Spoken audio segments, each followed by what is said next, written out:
Good afternoon, ladies and gentlemen. Thank you so much for being with us today. It is my great pleasure and distinct honor to be able to introduce to you David A. Thomas, who is the Dean of the McDonough School of Business and the William R. Berkley Chair of the McDonough School of Business. He's been an extraordinary leader in providing and executing a dynamic vision for this school and for business schools around the world. He came to Georgetown McDonough after a two-decade career at the Harvard Business School, where he was the H. Naylor Fitzhugh Professor of Business Administration and served as the school's senior associate dean. And so it's my great pleasure to be able to introduce Dean David Thomas.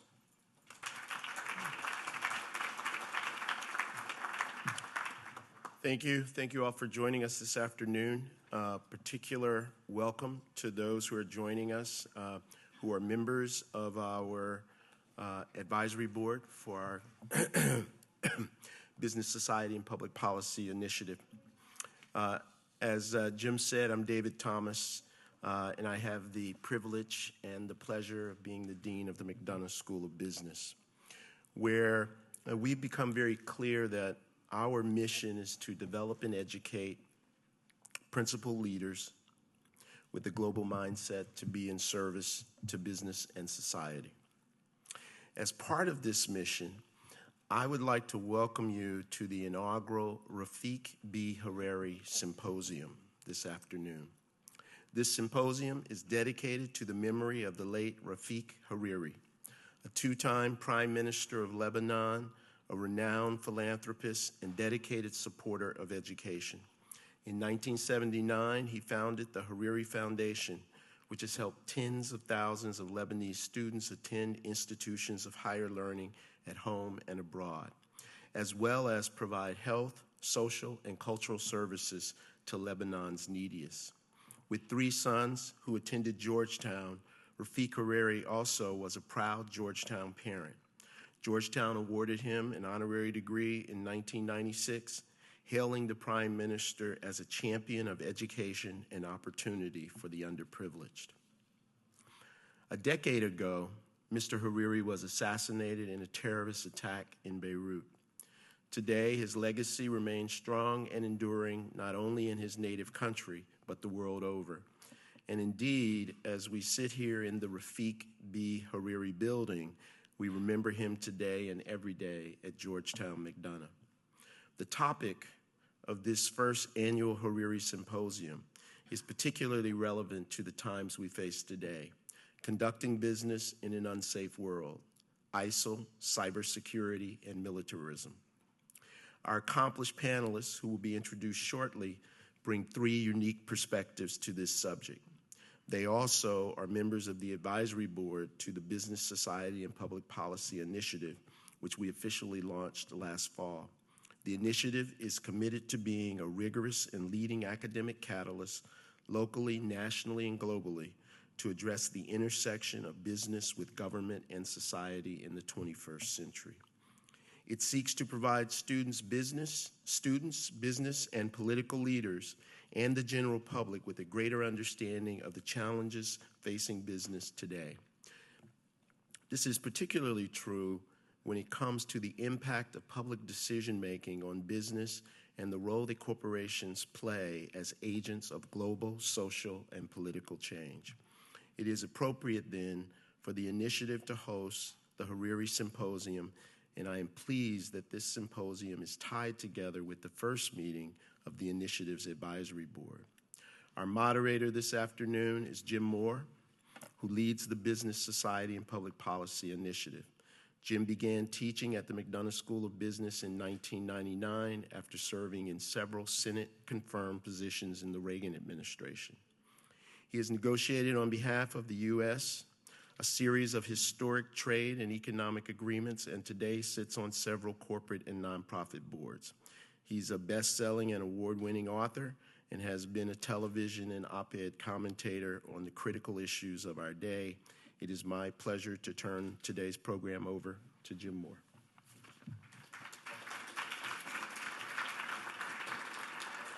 Thank you, Dean Thomas.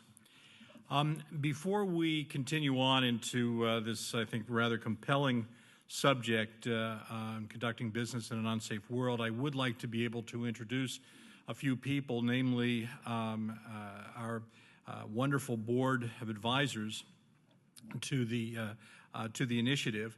And the first person I would like to introduce is an extraordinary individual. And that is Lady Barbara Judge. She was the youngest commissioner of the Securities and Exchange Commission under Jimmy Carter and was chair of the United Kingdom's Atomic Energy Authority.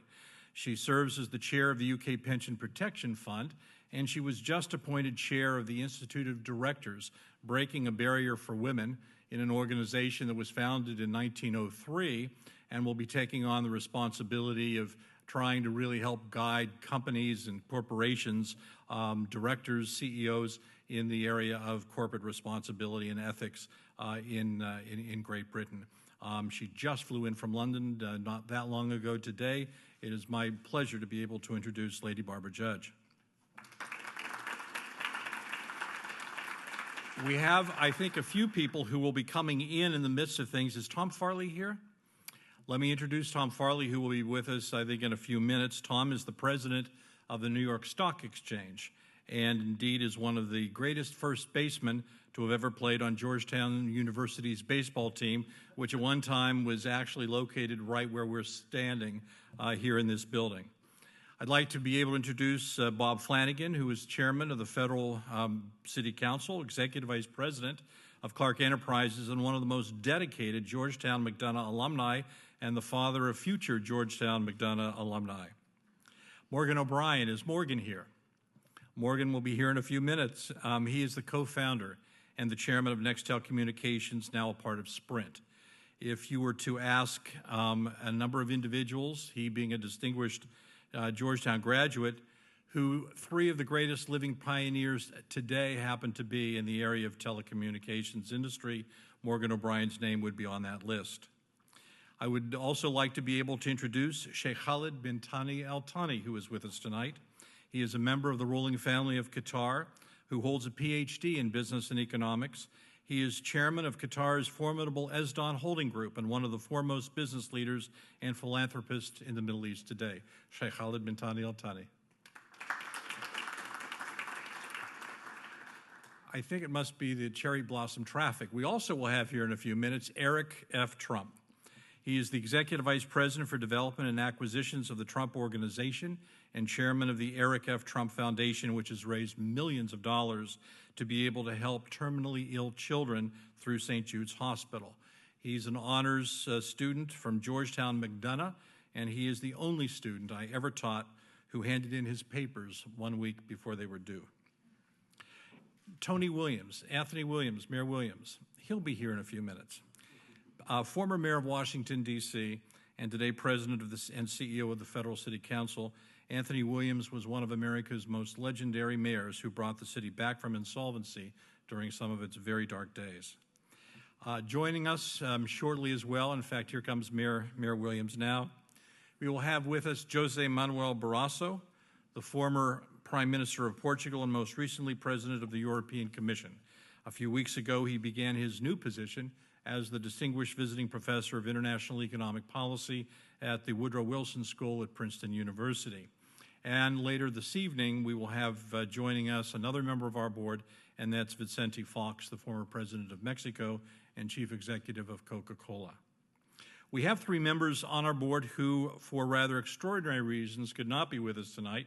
One is Carly Fiorina, the former CEO of Hewlett-Packard and the first woman ever to hold the position as head of a Fortune 30 company. John Huntsman, former governor of Utah, U.S. ambassador to Singapore and later to China, and the current chairman of the Atlantic Council here in Washington, D.C.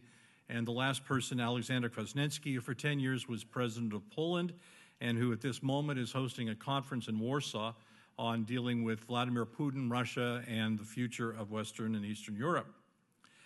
We'll give him a pass for not being here tonight.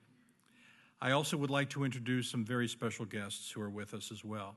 A little bit later, we will hear from Madeleine Albright, who is the first woman ever to serve as U.S. Secretary of State.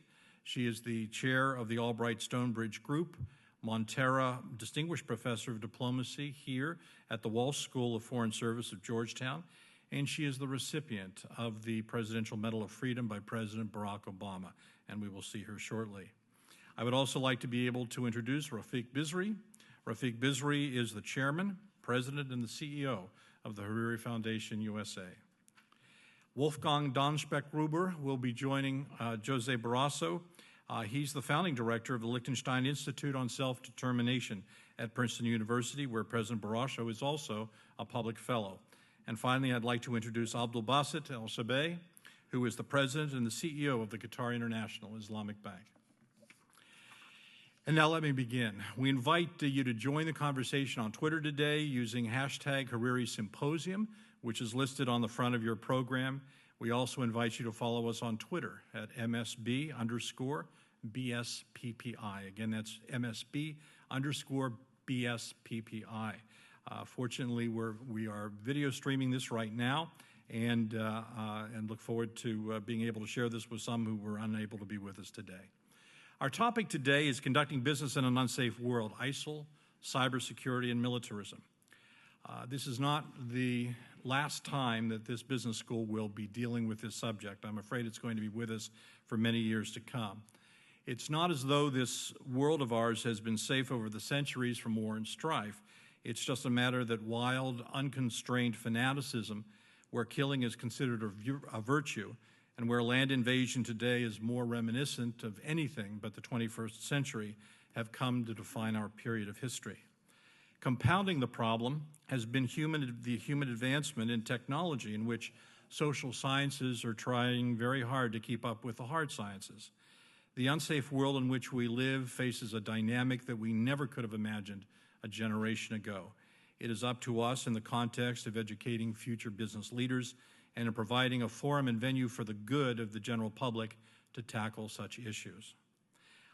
Tonight, the way we will proceed is that I will introduce individually our guest panelists and be able in turn to each one separately to be able to give some comments and then to pass on a first question, and then we'll go to the next panelist and the third panelist. And so to begin this evening or this afternoon, I would like to be able to introduce Tom Daschle. I'm delighted to introduce one of the nicest individuals on planet Earth. After 8 years in the U.S. House of Representatives from South Dakota, he was elected to the U.S. Senate in 1986, and by 1994 he was elected Minority Leader. It was in January of 2001 that he became the Majority Leader, just months before 9/11 that changed our world forever. 1 month after that world-altering event, he was the target of an anthrax attack. From a personal and professional perspective, he is the perfect individual to begin our discussion, launch this symposium, and help us to continue to focus on the challenges of the dangerous world in which we live. Ladies and gentlemen, Senator Tom Daschle.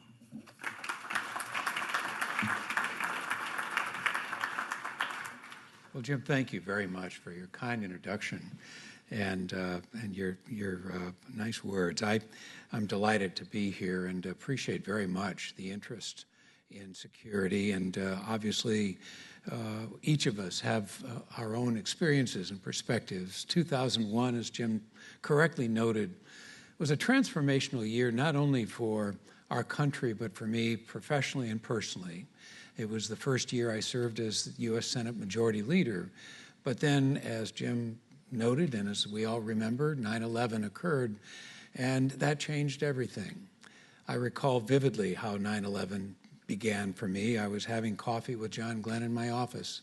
We watched as a plane hit the World Trade Center, and I noted to John that this was just amazing. I said a pilot had just flown into the building. He said, that was no pilot. Shortly after that, I was holding a leadership meeting, and Patty Murray saw this big pummeling smoke coming from the Pentagon, and we all rushed to the window to watch as a plane crashed into the Pentagon. We were then rushed out and had no place to go, so they took us quickly to the top floor of the U.S. Police Department there on campus, and pulled down the shades, thinking, I guess, that would make us more secure. I recall we all stood in line almost as refugees, waiting to use the one hard line to call our families, just to let them know that we were okay. Shortly after that, we were whisked from the west lawn of the Capitol to this secret, undisclosed location and flew over the Pentagon and saw the rubble and the fire engines and all of the extraordinary damage that had been done. We were there for a few hours, spoke with the president, the vice president. They had indicated that this was not the only plane, that there were others, including one that had just crashed in Pennsylvania. They had grounded all aircraft at that time.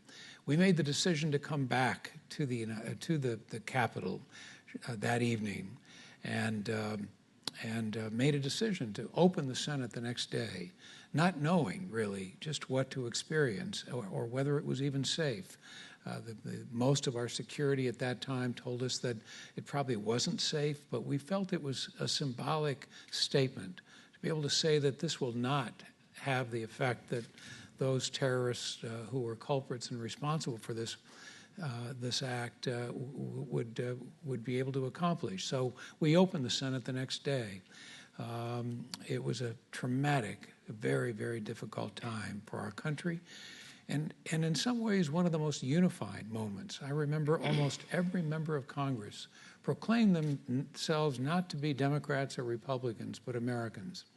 And it was that unifying effort that brought us to the collective efforts that we made to address that situation over the course of the next several months.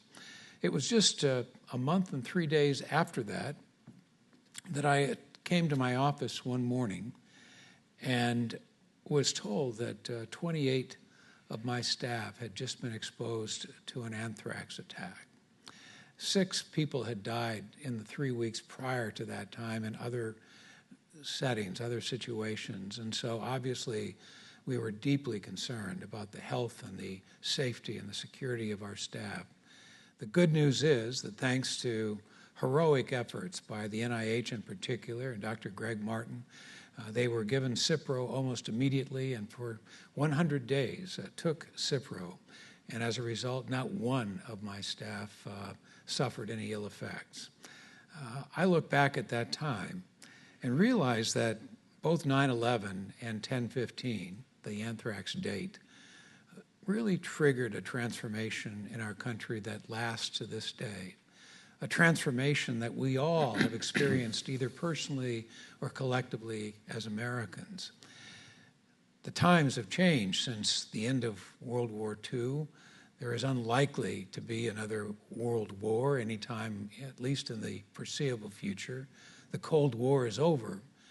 But I still believe that this sense of security has probably diminished in spite of the fact that these global experiences have become part of history.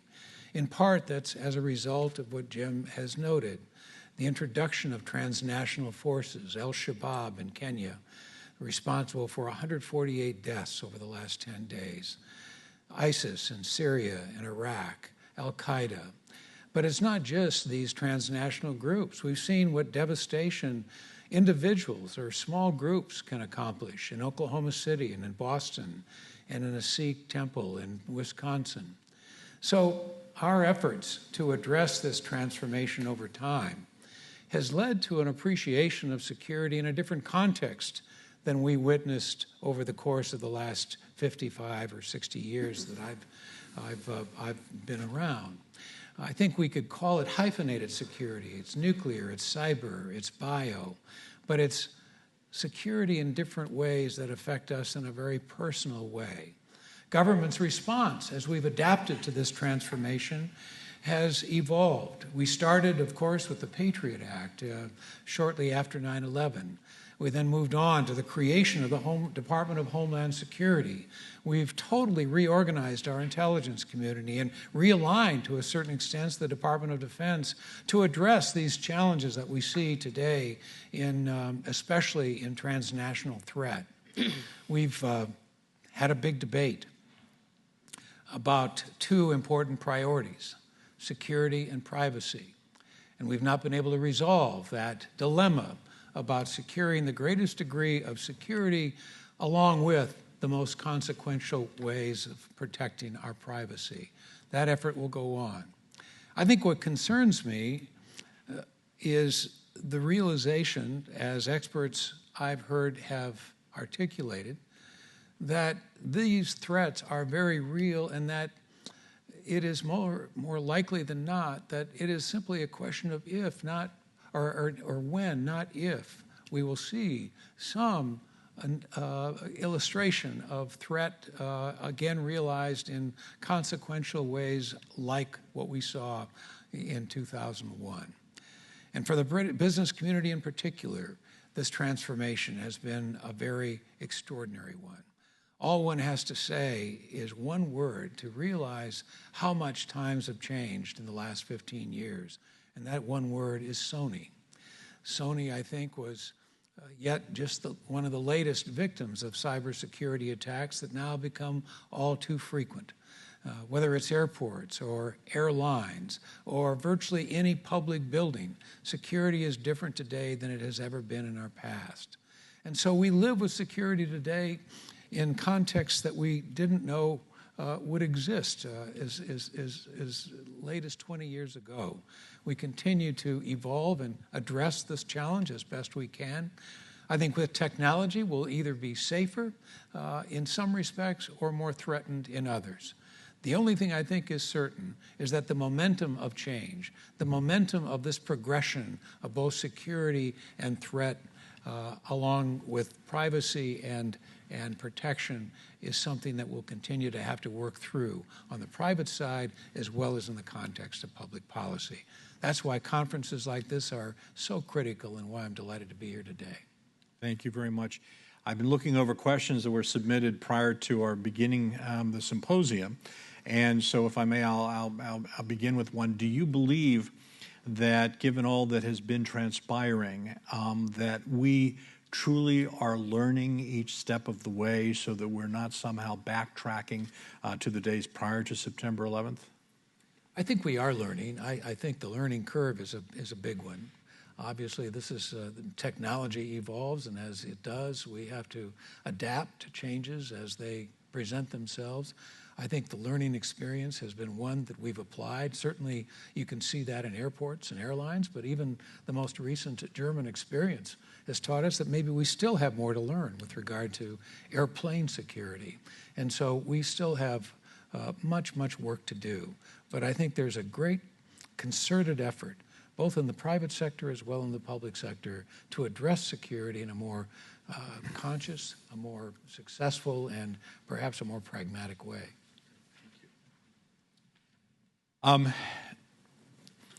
Mayor Williams, we had the chance to introduce you even though you hadn't been here at the time, and I just want to be able to point out Mayor Anthony Williams, and thank you for being with us. It is now my delight to be able to introduce Ann Veneman. She has been one of those extraordinary women of our times who has broken barrier after barrier. Having served as U.S. Deputy Secretary of Agriculture, she was appointed California's Secretary of Food and Agriculture. It was in 2001 that she was appointed U.S. Secretary of Agriculture, overseeing a huge bureaucracy of 110,000 people, literally working, which I just learned, in over 25,000 buildings around the world, and handling an annual budget of $113 billion. She then was appointed by UN Secretary General Kofi Annan in 2005 to a 5-year term to head up UNICEF, where she saw firsthand the victims of war and strife throughout our world, particularly in the poorest countries of the poorest of the poor countries. One confession, Secretary Veneman and I worked on a number of negotiations and trade missions together more than a couple of years ago when I came to respect her enormously, recognizing how fortunate our country has been and still is in having her incredible sound guidance. Ladies and gentlemen, Secretary Ann Veneman.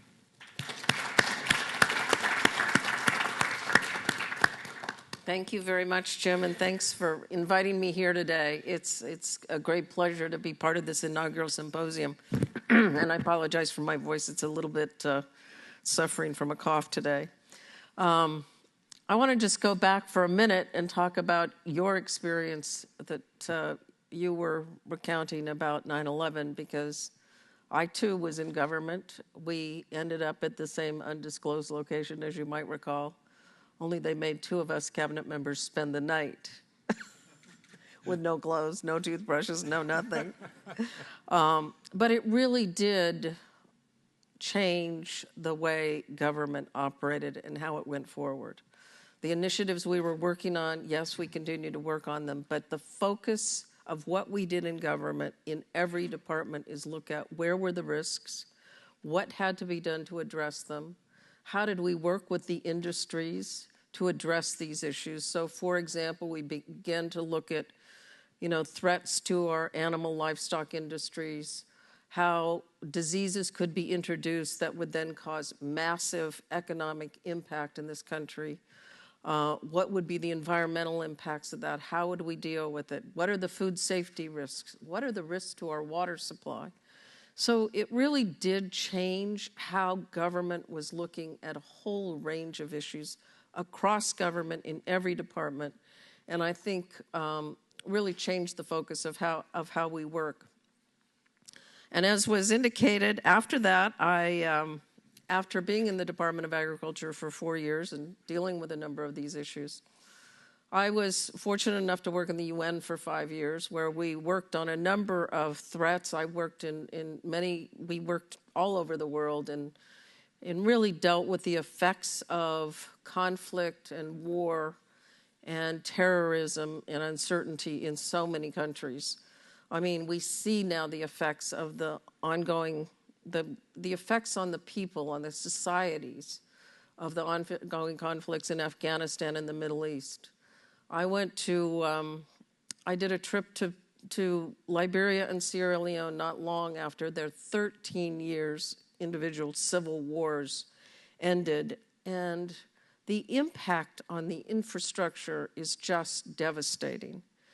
So you have schools that have been shut for a half generation of young people who haven't been educated, health systems that are so deteriorated that this really is one of the reasons that Ebola went out of control more recently, was because of the devastation of the health systems that happened during those 13 years of civil war.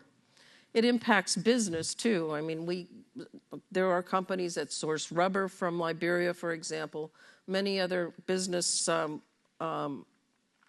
natural resources that come from West Africa. The internal conflict, similarly in the Ivory Coast, impacted the cocoa situation there. And then we have today, the largest country in Africa is Nigeria, the 7th largest population in the world. It's a great potential market. It has it's tremendously rich in natural resources. And yet we have Boko Haram has now killed over 5,000 people, kidnapping children, young girls, never to be found. And the violence continues, which makes it, again, very difficult for government. It makes it difficult for business. It makes it very difficult for people in communities. I mean, it's really so difficult to see the impact on children in particular of war and conflict. What does it do to them for the future? And one of the most difficult places I visited a couple of times was the eastern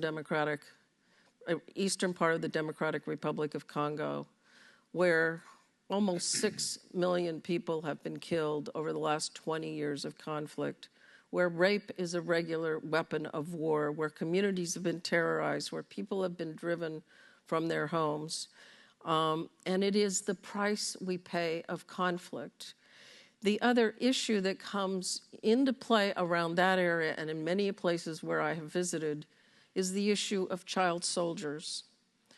It is devastating to see the people that have these children who have been kidnapped, as ones that I visited with in northern Uganda in 2005 at the height of the LRA, and these children some had to kill people in their own communities, in their own families, and then become soldiers. The young girls that were kidnapped became the wives of Kony and his generals. And what happens to these children? I mean, they're programmed to be soldiers, and it's hard to come out of that unless you get into an intense program, and only very few are able to do that. I think the other issue that we should really focus on in terms of the impact of conflict and war is refugees. UNHCR reported that in 2014, the total number of refugees in the world exceeded 50 million people for the first time since World War II. 3 million refugees from Syria and there are 3 million refugees from Syria and another 6.5 million people who were internally displaced. We were just talking about Lebanon. Lebanon alone is a country with a population of just over 4 million people, and it has now over 1 million Syrian refugees. This is putting such strain on the country, on the education, on food systems, on health systems, on where people live. In particular, I've heard about how difficult it is for these young Syrian kids to get into the schools, and where they are filling up the schools, many of the families from Lebanon are feeling forced to put their own children now into private schools because there's just too many children in the classroom. Interestingly, in 2009, I visited Syria, including an hour-long visit with Assad. But I was there to see the Syrian programs for Iraqi refugees. And today, Iraq has over 250,000 Syrian refugees. Just in a 5-year period of time, that's changed. Jordan's also been impacted by the huge influx of Syrians, and yet they're still had many Iraqi refugees. And now the Yemeni refugees are going to Djibouti. So the populations, as well as businesses, are impacted by this conflict. Conflict all over the world. And then we have the impact in other countries of embargoes that actually deprive people of goods at a reasonable price and put them further into poverty. So the risks of doing business continue to increase with all of these things, with cyber attacks, with conflict, with terrorism. But human impact also has long-term consequences. If you witness these atrocities of war, it has long-term consequences. If you don't have an education, it has long-term consequences. The uneducated refugee becomes the unemployable youth. This then perpetuates the cycle of poverty, which often breeds more conflict. Thank you. If I may ask a question, and that is, in your heading up UNICEF, did you find that it was difficult to be able to mobilize Western companies to be engaged with your work in the nonprofit sector, to do some part on their own to be able to alleviate some of these problems? Well, I think that's a very interesting question, and it's a question that actually has, I think this whole area of business and the nonprofit or civil society world now coming together is happening more than it has in the past. It has been difficult to work in partnership with business. Civil society and business have not trusted each other. Civil society has often thought that business is out to, do harm to the populations, and likewise, the business looks at civil society as the name and shame people.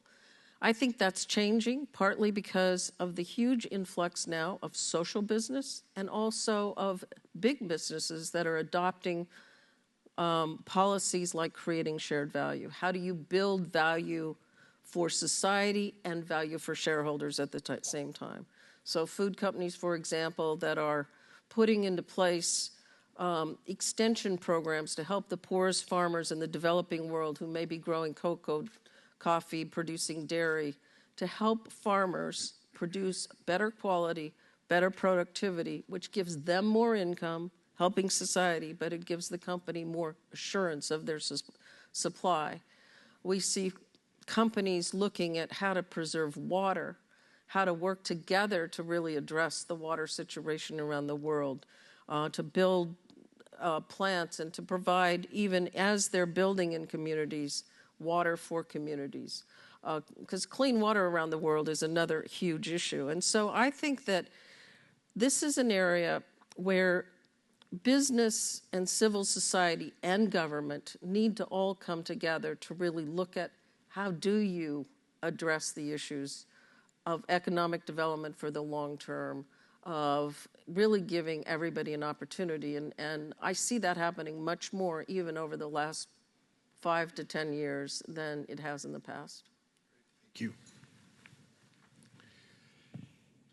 Now it's my pleasure to be able to introduce Robert Mosbacher. He has been in his own right a visionary. While he has had an extensive background in the oil and gas industry, starting in Texas and then expanding around the world, he took on a rather formidable task when he was appointed to head up the Overseas Private Investment Corporation, an independent agency of the U.S. government that mobilizes private capital in funding projects, often taking on risk that the private sector would never and could never, in many instances, assume. Having been inspired by his experience, he launched BizCorp after his government service.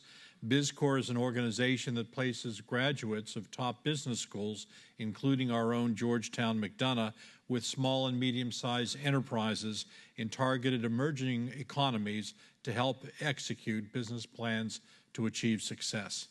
From a business perspective, Rob Mosbacher understands what it is like to encounter and to anticipate a world facing both danger and the unknown. And most importantly, let me mention that Rob is another one of those incredible phenomena. He is a Georgetown graduate. Ladies and gentlemen, Mr. Robert Mosbacher. Thank you very much, Jim. Thank you. I am a graduate. I have a daughter who is a graduate. No one ever described my educational career here as distinguished, but I graduated. And and I enjoyed it very much. And it's true that BizCorp, this nonprofit program I launched 2 years ago, which tries to place smart graduates of U.S. business schools, but we're expanding to others, in emerging market SMEs to help them deal with capacity problems, which are rampant, particularly on the human capacity side, has a Georgetown graduate. We have somebody finishing in our second year of the program in Bogota, Colombia. So I'm very proud of that, and Georgetown is well represented. You know, the impact of these various threats that have been discussed and described on business is manifest to all of you. But you know, all of us that are in the business world like to be able to evaluate and then factor in the cost of risk and the cost as a cost of doing business. And clearly over the last 10, 15 years, that has gotten more and more expensive and less and less predictable. On the domestic front, just to give you a concrete example, I'm on the board of a company that has pioneered a great deal of horizontal drilling with hydraulic fracturing. This is a company that acquired a company called Mitchell Energy. A guy named George Mitchell from Houston, my hometown, really pioneered this whole practice. They knew that we had certain intellectual property that would be useful, and so we have been attacked. This company has been attacked repeatedly until 2 or 3 years ago by a foreign country that has a deep interest in stealing that technology, and that's a threat that simply didn't exist years ago. Or if it existed, there were legal remedies. We're operating in a world where there are no legal remedies for people stealing your intellectual property in many cases, or stealing your customer lists, or people's personal private information. And so it makes it much more difficult for all of us to anticipate what is coming next. And too often we're in the position of reacting to some violation of our privacy or some violation of our business and its assets after the fact rather than before. In the international context, OPIC is the only U.S. agency that actually tries to help mitigate risk on a regular basis for investors, American investors, that do business in unstable and unpredictable places. And so when the agency started in 1971, one of the most popular products it had was political risk insurance, which is a business, if you were investing in an eligible country, you could buy, and that would protect you against expropriation, currency inconvertibility, meaning you couldn't get your money out of the country, or political violence. But political violence was more narrowly defined, tending to be you were operating in a country or in a nation that had a government, but there was political turmoil and that your assets were put at risk and you could buy insurance to cover that. An example would be any one of a number of refugee relief agencies that would have assets like trucks and other things that might get blown up by people who didn't want those services or that help to get to the people who needed it. Well, the model was built around OPIC as a part of the sovereign government of the United States going into negotiations with other sovereign government players to recover whatever loss was paid. So if something was expropriated, whether it was done outright or was done kind of through something we call creeping expropriation, which is where you sort of bleed to death financially from 1,000 cuts, if we found that expropriation had taken place and you had bought the insurance, we'd pay the claim. And we'd pay it pretty quickly for government. Then we knew we would go after that government because we typically had bilateral investment agreements with those governments after the fact, once that government had changed hands, to recover that. So OPIC actually has recovered over 90% of the claims it's paid. Well, that's just not as easy as it used to be. And the reason, and by the way, you always needed to be patient. There are claims that a current government, let's say Venezuela, will not pay, but that government may not always be in power. And at some point down the road, that government will want to improve its relationships with other first world economic powers, and those claims will get settled. But notwithstanding the patience, we're still dealing state to state. The fundamental difference here is so much of what now is at risk in some of these environments, not all, but some, are non-state players. So how do you go after ISIS to recover anything? How do you go after Al-Qaeda?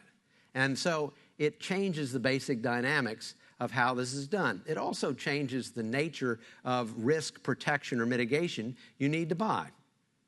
I mean, the coverages I mentioned to you of expropriation or currency inconvertibility or political violence, well, clearly political violence is on the rise, but it's different in nature than it had been historically.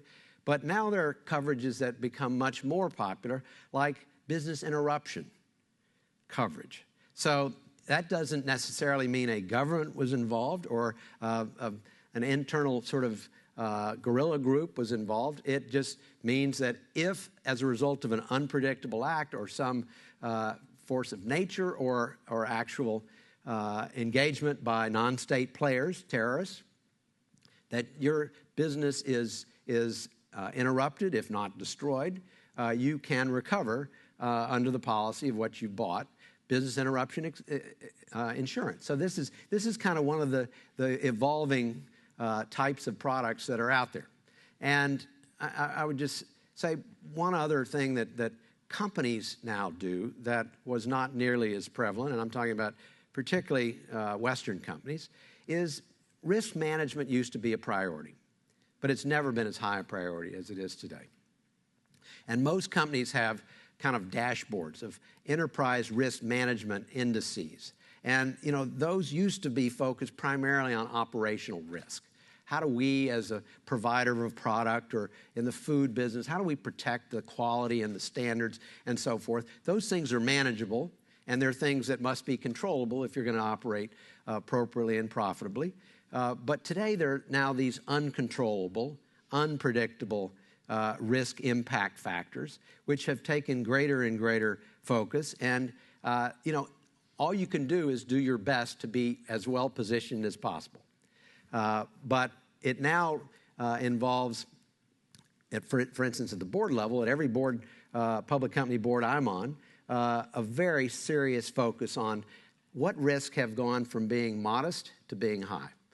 And what, if any, options are there? And we find more often than not, companies that have great capabilities at doing certain things are found or feel themselves to be quite uncomfortable or quite unprepared to deal with some of these external risks which they're now confronting. So it just creates much more turmoil, much more expense, and it just makes all of our lives a lot more complicated than we'd hoped. Thank you, Rob. Let me ask the question, do you think today, unlike yesteryear, that businesses clearly are facing a common enemy in different parts of the world? Do you think they're coming together more and more together to be able to deal with this enemy, or are they still pretty much separate entities who are trying to anticipate risk? No, I think, because there's so little from a proprietary standpoint in terms of smart risk mitigation that companies would be hesitant about sharing, that there are huge advantages to our working together to try and find the best practices out there and the smartest way of protecting all ourselves. Because, even though you may be competing against somebody, you may also be engaged with them on some other level. And so it's not kind of one of these zero-sum games where, well, if they fall, we step into that market. So I think there is a sense that wanting to work together. I would also say, and this is not exactly what you asked me, but I think there's clearly a greater recognition that because 90% of the capital flows into the developing world are private sector. That's not just business. That includes philanthropic contributions and remittances. This is something Tom Daschle and I have worked together on. How to engage and the other 10% is public sector. So those are government aid programs and doing wonderful humanitarian things or things in terms of disease, starvation, and including some economic development. But the question is, how do we align the interest of our government and other governments that are interested in creating economic hope and opportunity through employment? How do we align those objectives of a government with the 90% of the funding that's going into these countries where there's an opportunity for us to leverage each other? And I think more of those conversations are taking place than ever before, but more of them need to take place. Thank you. Ladies and gentlemen, this is a little different than what we were going to do, but if you have any questions and would like to ask them, please, if you would raise your hand, I would appreciate that. Great. And we have a microphone. Before I begin, though, I do want to introduce a legendary first base baseball player who used to play on this grounds, who did come in just a few minutes ago, and that's Mr. Tom Farley, the president of the New York Stock Exchange.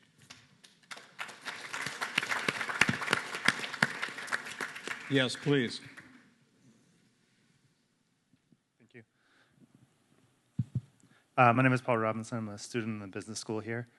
The rights and responsibilities of global businesses with regard to physical security are fairly well established, but the rights and responsibilities with regard to cybersecurity are less established. Many victims of cybersecurity have the capability to strike back, which is obviously not the case in the physical sense. So how do you think these rights and responsibilities will be shaped in the future in terms of these companies sharing information with the U.S. government or interacting with other governments? You want to take that? Well, I'll try on part of it. Even though many of us believe that the Chinese are the most consistent at cyber attacks aimed at useful intellectual property, I think if we just try to figure out how to counter it or to attack them, we're frankly never going to get to much in the way of a resolution that we can live with. So my personal view is we ought to look for the ways we can cooperate together. Technology that could be largely available on the kind of open markets that are out there, we ought to encourage sharing in a responsible way, and as a price for that, we ought to try and establish boundaries about how much sort of state-sponsored or quasi-state-sponsored cyber attacks there are. And to be more specific on this example that I gave you earlier about hydraulic fracturing technology, I don't know that we could ever prove this, but I can tell you we decided to make a joint venture with one of the Chinese oil companies. And when we did that, these attacks diminished. I don't know whether or not they found the technology somewhere else, but it was an example of, okay, fine, you want to partner with us on this? You have to put your money at risk too, and we'll share some of this technology with you. We're not going to let you go to school on us, but we'll share it with you. And it had a positive impact, I think. Couldn't prove it, but I think. And that's I think, something we ought to be considering more often, where there's state-sponsored or state-supported attacks like this. Jim, I agree with Rob. I think you have to look at this challenge at 4 levels. The first level, of course, is personal. We have to be responsible ourselves and take whatever actions we can to protect ourselves. There is enormous technological advancement with regard to our own capacity to protect, and we should do it. The second is organizational, and Rob just described an organizational response that I think has great merit. And the more we can look at this from an organizational perspective, the more likely it is we're going to be successful. The third is national. We have to have a national policy with regard to security, cybersecurity, and we're working on that. We still have a long way to go. In part, it's a struggle between the balance between privacy and security, and that will not be resolved easily. But nonetheless, there have been efforts, so far not as successful as most of us would have liked, to move cybersecurity legislation, but certainly from a national perspective, this is critical. And then finally, international. There has to be international agreement. Ultimately, we're going to have to work. Hopefully, it's through things like the TTP, the Trans-Pacific Promotional Trade Agreement that we're working on, and TTIP, the one we're currently negotiating with Europe.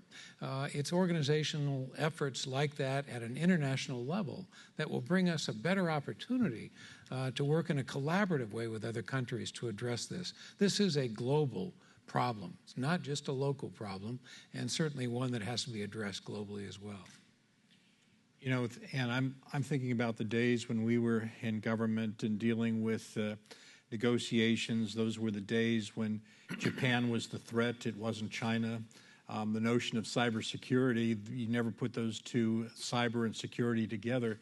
And the fast pace with which we are having to deal with these kinds of problems that are occurring, whether it's in cybersecurity or it's militarism or, as we're talking about in this conference, ISIL, it's very tough to be able to anticipate. It's very tough to be able to take it and determine exactly what we're learning from it so that we try not to repeat the mistakes of the past. And I'm just wondering, with this issue of cybersecurity, how we can get our arms around some of these very intractable problems simply because they are so far ahead of us than we're able to ultimately deal with them. I think, you know, just from the standpoint of being on corporate boards now, I mean, I totally agree that this issue of risk now is really at the forefront. You see risk committees now dealing with everything from cybersecurity to all of the other kinds of risks that we're facing as businesses today, because, you know, almost everybody's in a global business, number one, and number two, you have all of your data basically in these systems. I mean, you look at the U.S. government. I mean, the fact that we were just attacked in the State Department, which then went to the White House, 3 days ago, we found out about that. I mean, I just think we're still quite in the infancy of all this technology. We don't yet know how to prevent all these cybersecurity attacks. There's no real solution because the next generation just keeps coming. I think the fact that there is cooperation now with those experts in the Silicon Valley now with the U.S. government to begin to address some of these. We're going to need international agreements. I absolutely agree with that. There's going to need to be international protocols. But again, it's all changing so quickly that I think that regulatory bodies tend to be reactive rather than really proactive, and that the change is coming so quickly that I think regulatory bodies generally are having trouble keeping up. Other questions, please? Yes.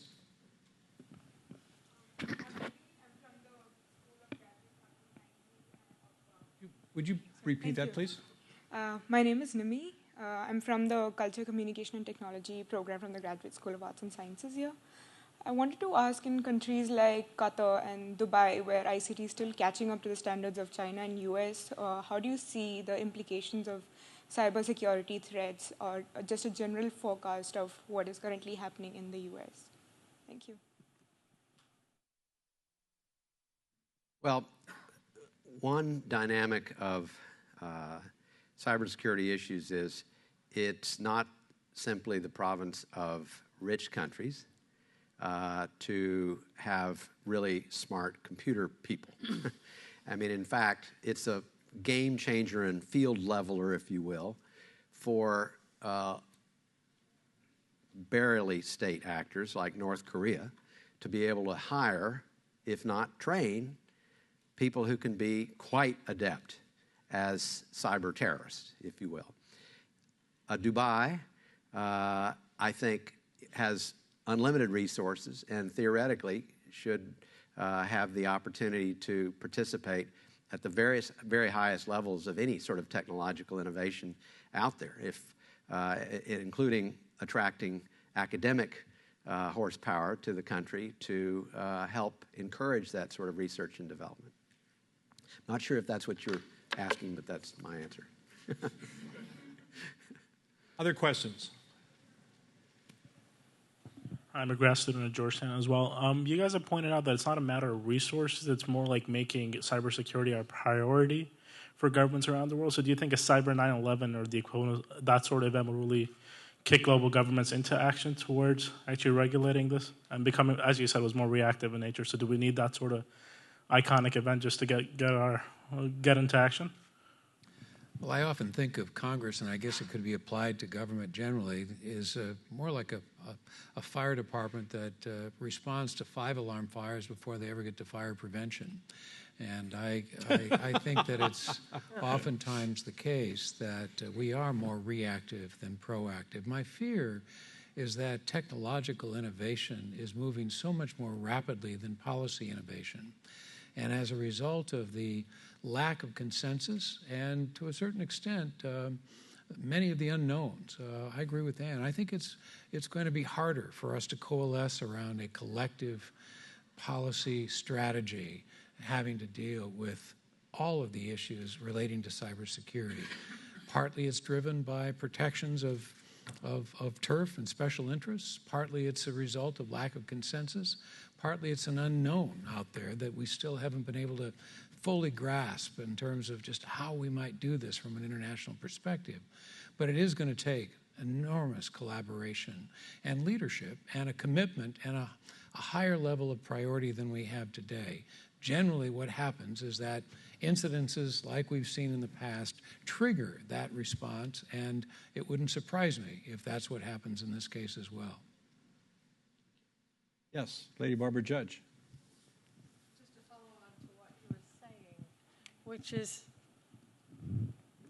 if we had a coalition of the willing, if the governments and the big companies, all of the people who might be or have been attacked, could get together and raise the priority, do we have the technological ability to deal with the next problem that's going to occur? Well, that's the thing. I think this is such a dynamic challenge. That is, it's ever-changing. We may have achieved whatever level of security necessary for today's technology, but because it so rapidly changes, I think it's going to have to be a policy that changes with the technology and a recognition of the extraordinary dynamic nature of this change. It's probably more so in this than probably in the nuclear side.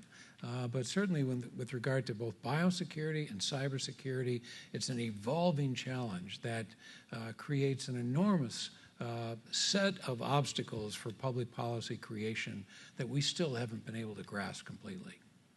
Yeah, I would add that I think it's very difficult for governments to stay stay 2 or 3 steps ahead of the smartest, kind of the cyber terrorists.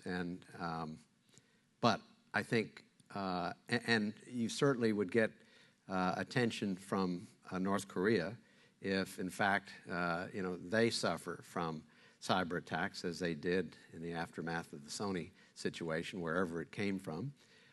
It sort of says, okay, this is a game 2 people can play, and it's really not that helpful for you to knock out a company or go into a company if the bottom line is we're going to take you down in terms of your computer internet for some extended period of time. But it also sort of reminds me of the steps that we're taking to try and avoid escalation of some type of conflict, particularly nuclear, so that you set up channels for communication that are instantaneous and where there's a set of rules that are established so that countries can react quickly to try to help figure out how do we deal with this, rather than simply saying, all right, sorry you got hit, but we're not going to be of any help to you. Yes. Hi, I'm Hallie Lissick. I'm an evening student here. As students, we stand at a unique position where we can develop skills to be more proactive than reactive through our classes and broadening the discussions that we're currently having. What would you recommend we do to become more aware and more culturally relevant as we enter the business sector after graduation? So what can we do now to prepare ourselves for the new environment? Well, I think some of the courses that are being offered here to try to begin to sensitize folks to the world they're entering and their own sense of responsibility. And since I'm trying to recruit graduates of business schools to be part of my tiny little program, BizCorps, I hear from a lot of people, and I can tell you, to go to work for a nonprofit, which is what this is, to help SME entrepreneurs in a frontier market, I can tell you the statistics on the percentage of people in most schools that are interested in doing that. It's in the low single digits. 2% of the graduates of Harvard Business School take nonprofit jobs. So, how do we kind of interest more people in doing something other than just a summer internship, serving in a market like that where you really understand what kind of the quality of life is about and understand better how we relate as citizens of this globe? And how do you get them beyond just the internship into actually committing to this as a career? It's hard work, but I think business schools can be a huge source of influencing this, because I think we've got a long list of people that are committed to social service and government service, career service, that are doing distinguished things. We don't have nearly enough people who have business backgrounds who can look at job creation, sustainable economic growth, healthy middle classes as kind of, this is how we fight poverty. But I'm seeing more and more young people that are coming out of nonprofits, having gone to work for them in undergraduate, and deciding to go to business school, not foreign service school, not international, but to go to business school, because I think there is a growing recognition that if we don't bring more business principles and economic opportunity to poverty alleviation, that we're never going to succeed.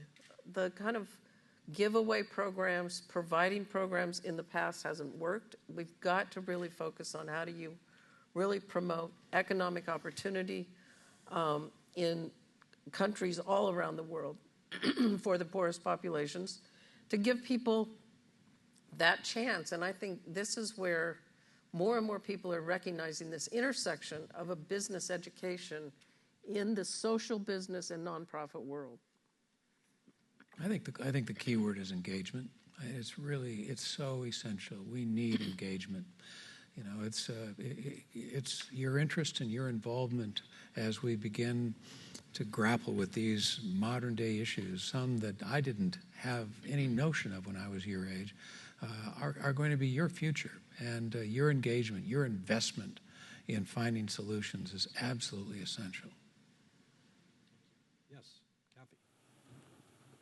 Professor Tinsley? You can call me Kathy. Hi, Kathy Tinsley. Going back a little bit to Lady Judge's question and your response, and then some of the prior questions, as you're talking about the evolving threats and how quickly everything evolves and how it's difficult for government because it's reactive, not as proactive, it's making me think that a great analogy actually might be to epidemiology and, you know, the constantly mutating viruses.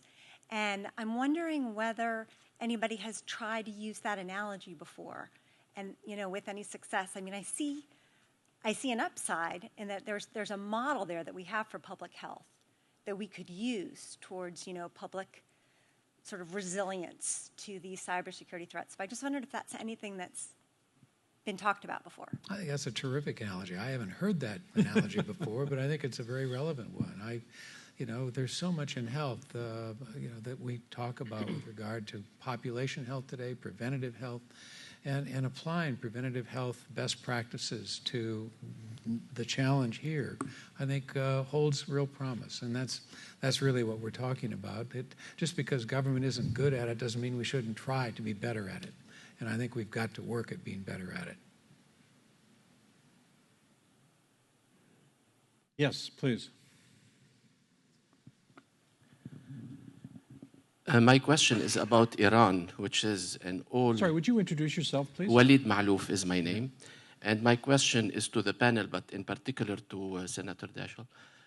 Iran is an all-around threat from nuclear ambitions to interferences in the Arab countries to terrorism activities. So what is your take? We are missing wise leadership in Congress. So what is your take, Senator Daschle, on Iran? In one sentence.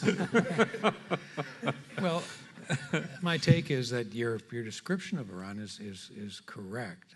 I think the question is, what is our response? What should our response be?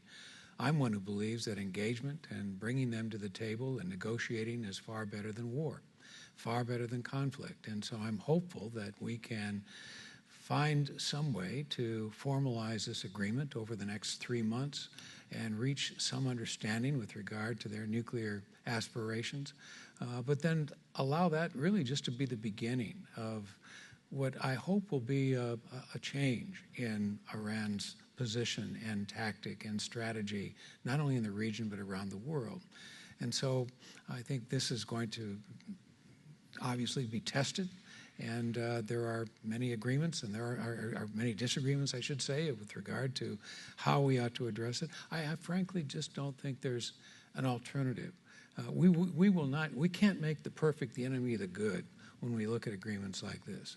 And I fear that's what some might be guilty of doing. I've been guilty of it myself. It's an understandable inclination, but we've got to take what we've got. Let's bank it. Let's not consider it the last word, but the first word. And let's move from there to further engage, to further find ways with which to change their approach and their realization about the importance of international responsibility. Yes, please. Dennis Schwaninger from Switzerland. We all know that conducting business in an unsafe world also entails the risk of business with an unsafe world. So in a political sense, what would you as a political leader, Mr. Daschle, say, or which criteria would you apply to separate the important from the wishful, from the expensive and the unnecessary public spending, and what would you, as a business leader, Mr. Mosbacher and Ms. Veneman, with your experience, what criteria do you apply when dealing with social business? You mentioned that before. What, in your sense, social? Well, my view has long been that our international engagement ought to be based on what I call the 4 Ds. Defense, clearly. Security is a very, very important part of international, our international role and responsibility, and it continues to evolve. As I said, we've moved from the Cold War mentality, even though situations like Ukraine bring us back to that context to a certain extent. We've got a transnational context in which to look at security today that makes it far more complicated. But that's the first D. The second is diplomacy. And I think sometimes we minimize the importance of aggressive and very proactive diplomacy. We don't, I love the bumper stickers, support our troops. I only wish we'd say support our troops and our diplomats, because I think they do a phenomenal job. And I only don't think they get the credit they deserve sometimes. The third is one that Rob and I spent a lot of time talking about, and that's development. China does an extraordinary job of being aggressively active in the developmental phases in the developing world today, in Africa and Latin America in particular. I don't think we're as good at that today as they are. And I think we ought to look at it in a much more broad context, in a far more aggressive and proactive way. And the final is democracy. And I know that is in some ways, for some, a four-letter word these days, but I think we still have to promote it. We have to find ways to advance it and create an opportunity for people to live freely and openly and allow them the opportunity to choose their leadership. But democracy should always be a part of our international engagement today. I would add, with respect to criteria for business, every business that is doing business either domestically or in some foreign market needs to take seriously their license to operate. And what does that mean? That means that they operate in a responsible, transparent manner, and that's not just abiding by local laws. That's setting, or trying to set, standards on issues related to, for instance, compensation of women, or use of child labor, or impact on the environment. All those things need to be part of your license to operate. Whether or not the government says in that country you can go ahead and do whatever you've been doing on in terms of the rivers or the land or whatever, you ought to. I think American and Western companies ought to set higher standards, and I think they are. One of the great advantages of this very connected world is, if you're doing damage to the earth, or you're doing damage to people, the way you employ them or the way you do business in a country, people are going to hear about it. I was actually surprised to hear that there are very well-known retail providers of things like shoes and handbags and things, many of which are made in China, and they were made in deplorable circumstances. Well, maybe the Chinese aren't going to change that, but those companies can change. And so that's part of our trying to hold companies responsible for what they're doing. And you might look at me as somebody in the carbon business and say, well, you're not helping. I think there are responsible ways to develop carbon, and I'd be happy to talk to you separately about that. I think there are irresponsible ways. And I think those of us that have been in this business a long time take pride and try to do it as responsibly as we can, whether it's at home or abroad. Other question? Hello, I'm Samir Pawa, full-time student MBA program. We're all aware of Julian Assange, Edward Snowden, and even the power that companies such as Facebook wield in terms of having information. I'm curious what you think the balance should be between ownership, protection, and dissemination of information, and what role the public sector, private sector, and each individual should play in maintaining that balance.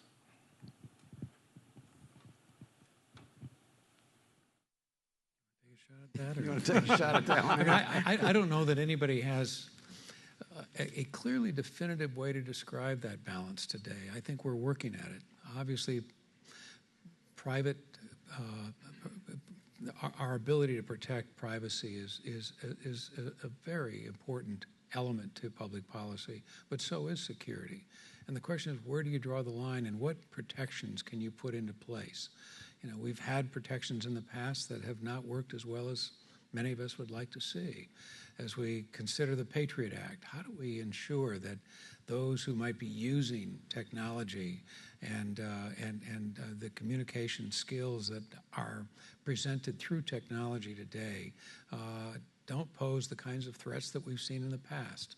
and how we thwart them and how we deal with them from a security point of view is a challenge that will continue to evolve, going to the earlier questions that we have already attempted to answer.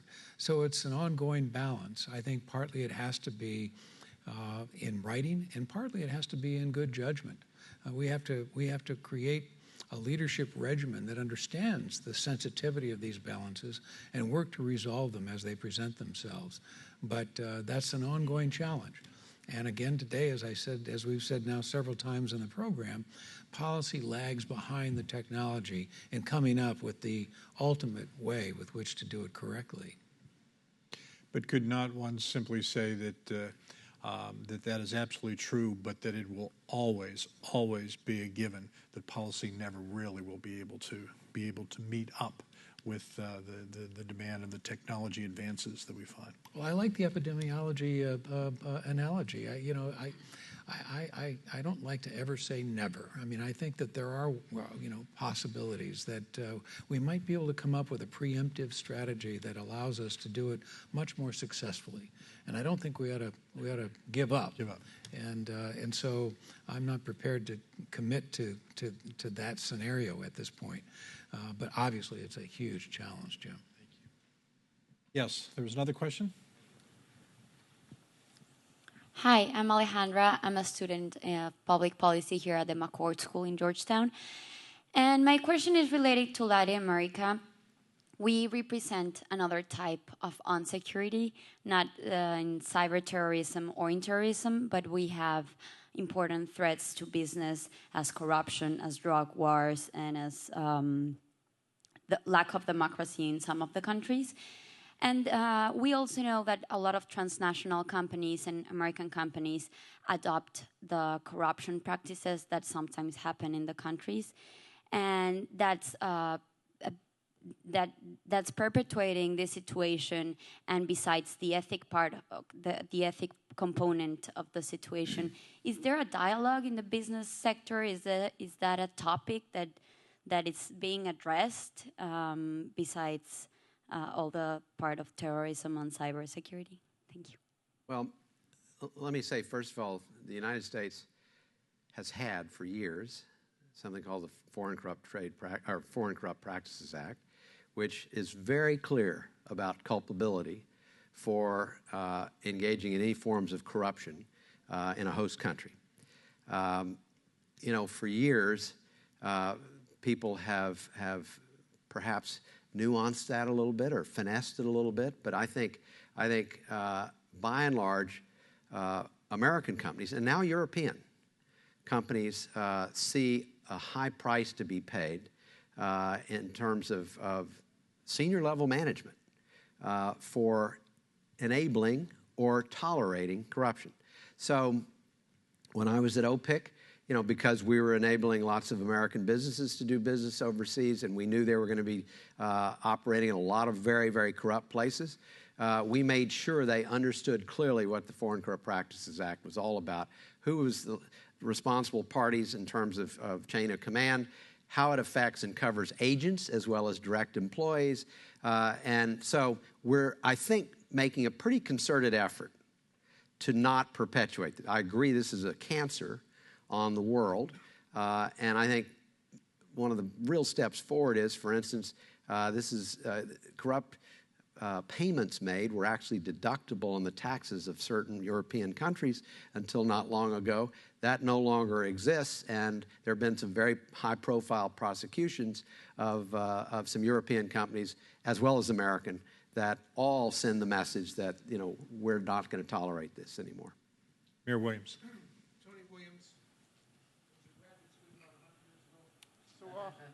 Is there anything, though, beyond our companies acting in an ethical way, is there anything we can do to actually encourage and incentivize these countries and their leaders to do better by their people? You have many resource-rich countries, like you were mentioning, Secretary Veneman was mentioning Nigeria. Here's a wonderfully resourced country.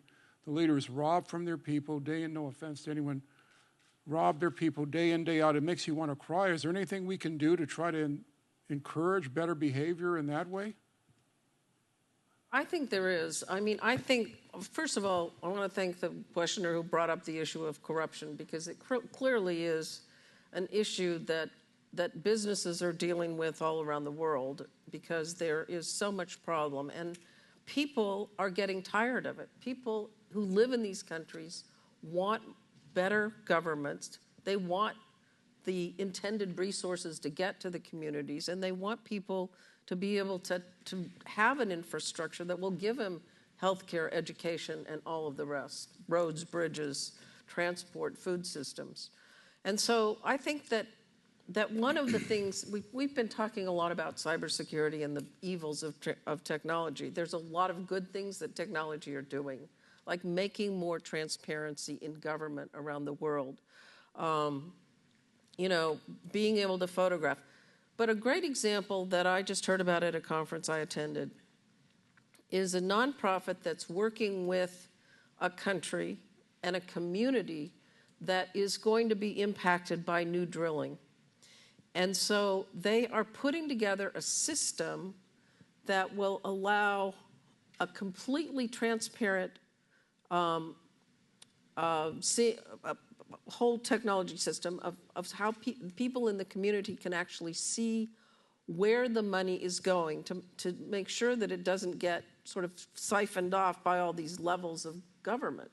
And it's a very interesting program. And I think if these kinds of programs can be developed and to be structured in a way that shows that transparent systems can sort of circumvent the whole government, because the business has an interest in also making sure that the money that they're giving to governments for the leases or whatever is going back to those communities to help the people.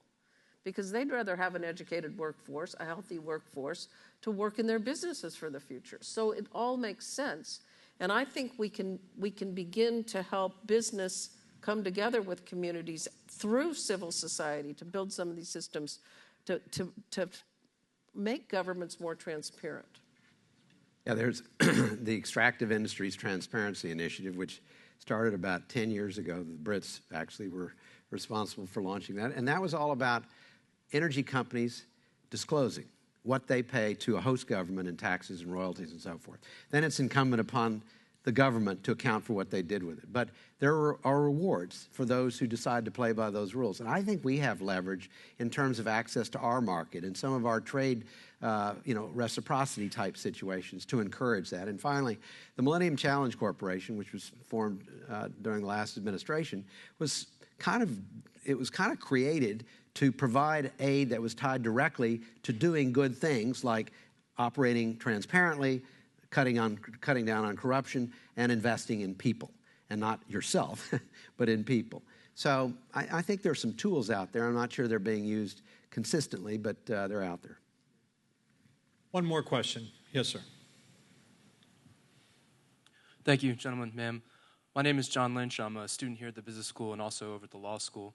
And I was wondering if we could go back to cybersecurity and cyber attacks just one last time and maybe look at it from an enforcement point of view and less of a policy standpoint. Mr. Mosbacher, as you pointed out, if there was an American state response to the Sony attacks, it was conducted in the shadows in a non-attributable manner.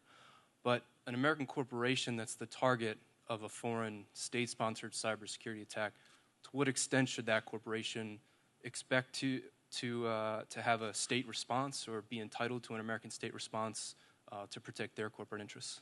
Thank you. I think that's a great question, and it seems to me that that's one of the policy challenges we face, is to what extent should we look at cybersecurity in the same context we would biosecurity or nuclear security or any one of the other hyphenated security challenges we face. It is, I think, a part of our national defense in a much broader context than we would have experienced 25 or 30 years ago. So I think it requires a government plan, a government policy that allows greater protection and greater assurances. We can't, just as we can't protect against a biosecurity attack or a nuclear security attack completely, we've got defenses that are in place that will give us some assurance and some confidence level that we can address these challenges when they present themselves. We have to be able to do the same thing around cybersecurity, and we're not there yet. And the energy company that was attacked on repeated basis by the Chinese, we were told usually almost in real time by the FBI where this was coming from and probably who it was. So they were helping, and they offered to help us any way they could. So I think the government is willing, because they do see it as a threat to the state, not just in an individual business. Ladies and gentlemen, thank you so much. This has been been the beginning of a discussion here at the McDonough School of Business in dealing with this unsafe world that just seems to be getting more and more unsafe. We did not spend much time tonight on ISIL, I think in some ways because it is so difficult to get your arms around, but it is extraordinary that almost every week we hear about massacres in places like Kenya and Nigeria and throughout the Middle East. Unfortunately, sometimes I think we become immune to listening to the stories and trying to truly comprehend it. And for our future business leaders, who certainly this school is trying to teach and to give some insight as to how to be future business leaders, it is a real conundrum. One of the things that we will continue to do is to be able to deal with this subject in this sort of a venue and forum that a business school like Georgetown can provide. I think this school, both the university and the business school, have an extraordinary comparative advantage given its background, its Jesuit Catholic traditions, its history, and certainly its location here in Washington, D.C. But we're enormously grateful for your being here. I would, before thanking our panelists, I would like to let you know that we are going to have a reception, and we actually are going to have two more speakers who will be with us just to say a few words that I hope you'll take the opportunity to meet. One is former Secretary of State Madeleine Albright, and the other one is most recently the President of the European Commission, Jose Manuel Barroso, and we'll introduce them when they do arrive. But for now, I hope you'll join me in thanking Senator Tom Daschle, Secretary Ann Veneman, and Robert Mosbacher for having spent the time with us today, sharing their insights. You know, I always think it's wonderful that when you realize that each one of us is the sum total of everything we've ever seen or heard or experienced, that we have three individuals here who have led extraordinary lives and careers and who have come here today to be able to bring that to the table, to be able to share with our students and with the general public on what it is that we should be thinking about and how we confront these issues into the future. Thank you.